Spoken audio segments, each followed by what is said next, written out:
Merci Michel. Donc je vais faire cette intervention bien sûr au nom de François-René Pruvot, mon collègue président de la CME du CHU de Lille, et nous avons souhaité l'axer sur 6 points. Premièrement, le patient qui devient un véritable acteur de son soin. Deuxièmement, les difficultés de temps. Troisième point, l'essor du numérique. Quatrième point, faut-il envisager d'autres financements, des financements non régaliens de la santé. Cinquième point, une triple contestation du CHU. Et enfin, le dernier point qui concerne les nouvelles modalités d'exercice et les difficultés au travail. Alors bien sûr qu'on a toujours dit qu'on devait être centré sur le patient, mais par définition, un soignant, qu'il soit médecin ou qu'il soit du personnel paramédical, a sa journée axée sur le soin aux patients. Et on sait maintenant que les patients demandent des informations, qu'ils ont accès à des informations, et bien évidemment, ils participent à leurs soins en tant qu'acteurs. Ce schéma, par exemple, qui montre le développement de la modification de la prise en charge avant une intervention chirurgicale, où le patient vient sur ses pieds en salle d'opération, de sorte qu'on pourrait envisager que sous certaines conditions, des usagers bien formés prennent un rôle plus important dans le fonctionnement de l'hôpital, peut-être dans la gouvernance, peut-être dans leur participation à l'élaboration des projets d'établissement, comme cela a pu être souligné dans la proposition numéro 4 que nos conférences ont effectuée. Et il faudrait certainement, selon un très beau film de Beryl Institute, acquérir ce concept de « the patient experience ». Le temps est contracté. Alors en tant que pédiatre, j'ai toujours connu ça, et depuis très très longtemps, les parents des enfants hospitalisés nous demandaient d'avoir des durées d'hospitalisation extrêmement courtes. Et donc la diminution de la durée de séjour ne fait pas que correspondre à une contrainte financière. Mais qui dit durée d'hospitalisation courte dit nécessairement des réorganisations pour que le patient ait accès à tous les soins dont il a besoin, avec du personnel compétent et avec la possibilité de rencontrer les différents acteurs médicaux que sa pathologie justifie. Et ça justifie également de nous organiser à l'hôpital pour prendre les rendez-vous, pour adresser les courriers de sortie, pour être suffisamment accessible. D'où l'importance de valoriser une forme de recherche un peu inhabituelle, qui est la recherche qualitative, la recherche en organisation de soins, en parcours de soins. Il faut, et ça nous est très demandé par nos médecins correspondants, il faut fluidifier les relations entre la ville et l'hôpital, c'est-à-dire que le courrier de sortie doit être disponible au moment de la sortie du patient. Il n'est pas acceptable, bien évidemment, de laisser repartir des patients qui ont parfois une prise en charge assez lourde, dont on sait que le relais avec les collègues est important, alors qu'ils n'ont pas les informations nécessaires. Et il faut savoir aussi se rendre disponible par téléphone. C'est un des premiers griefs que les médecins libéraux en particulier nous font. Vous êtes injoignable, on ne peut pas avoir de nouvelles de nos patients, on ne peut pas vous contacter si le patient que vous venez de prendre en charge présente une difficulté.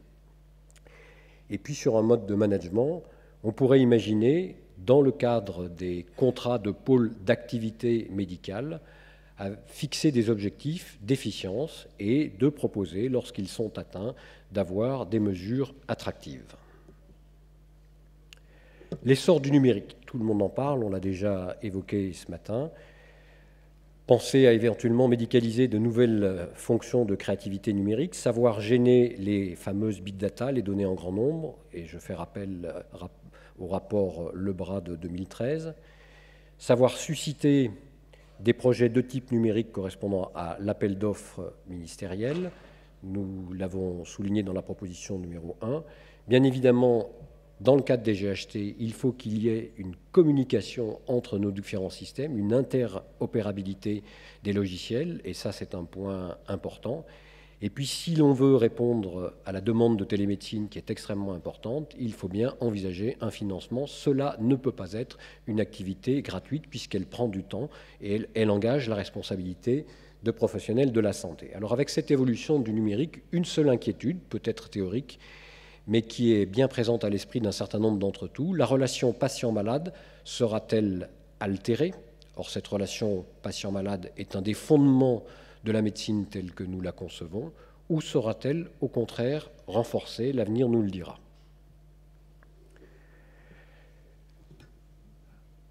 On est passé du budget global à la T2A.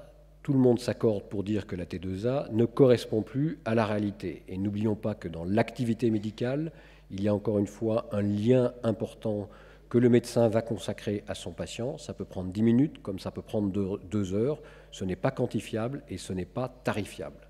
Mais dans les autres modes de financement qu'on envisage, il ne faudrait pas voir réduire des patients à des cohortes de groupes à risque ou à des cohortes de patients qui soient captifs d'un système ou d'un autre système.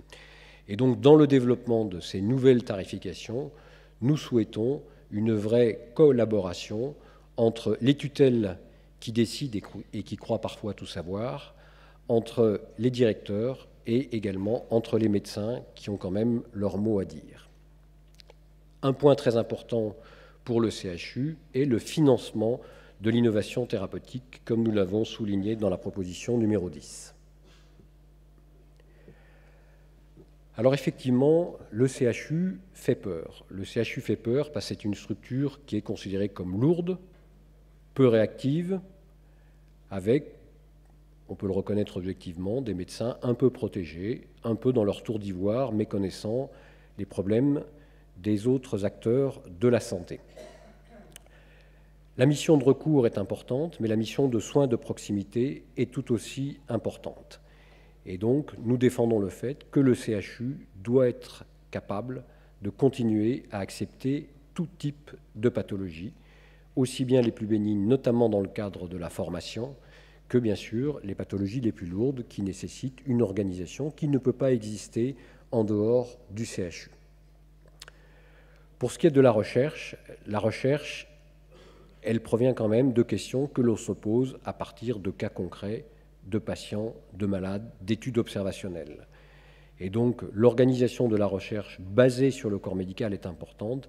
Il ne paraît pas envisageable de confier la recherche uniquement à des EPST et de la sortir de son contexte de recherche translationnelle. C'est un élément important. Mais bien évidemment, la recherche n'est pas l'apanage du CHU. Si dans les parcours hospitalo-universitaires, un axe très fort est fondé sur la recherche, et c'est grâce à l'évolution des ordonnances de 1958 que la France a comblé son retard en recherche, parce que la recherche s'est développée à l'hôpital, mais la recherche doit bien reposer sur des questions de base. Et la recherche, elle concerne tous les patients, et pas seulement les patients dans le CHU, mais les patients dans un territoire, dans les CHG, dans la médecine libérale, avec un rôle pivot pour le CHU dans l'organisation de cette recherche.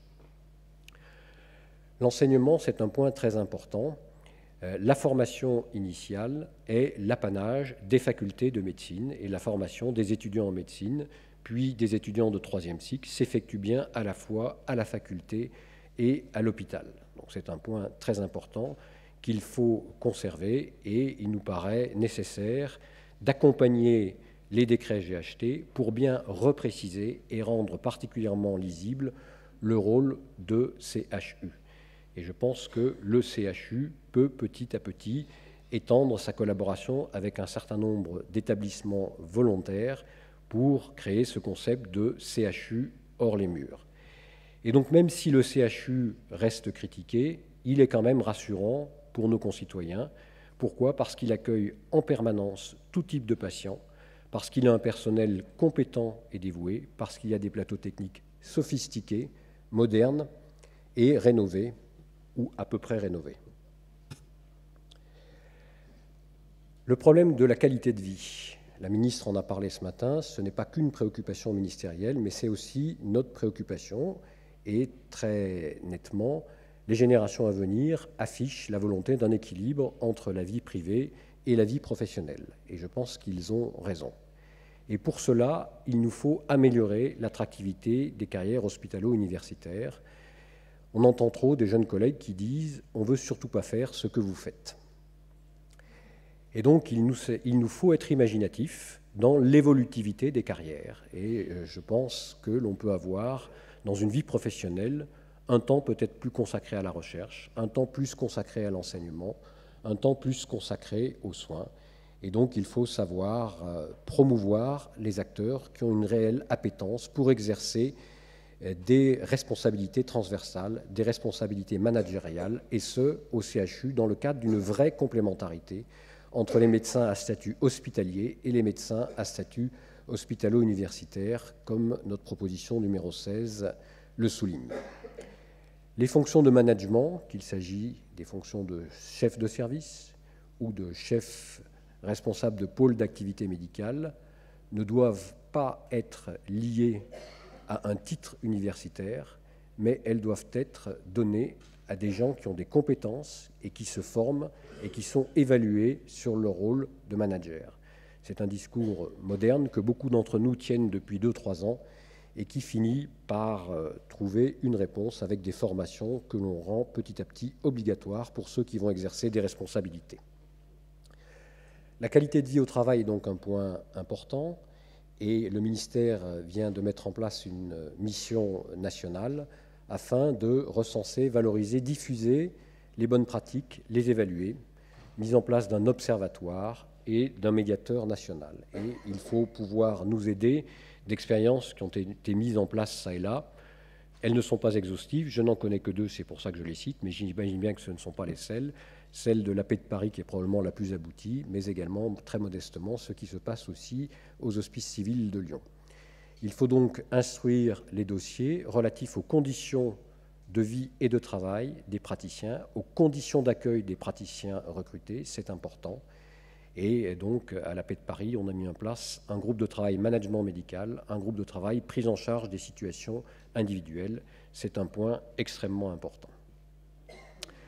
Et je terminerai en disant que vous voyez que le CHU apparaît ici encadré en rouge et qu'il y a un certain nombre d'éléments qui peuvent le caractériser, l'enseignement, la découverte, les valeurs.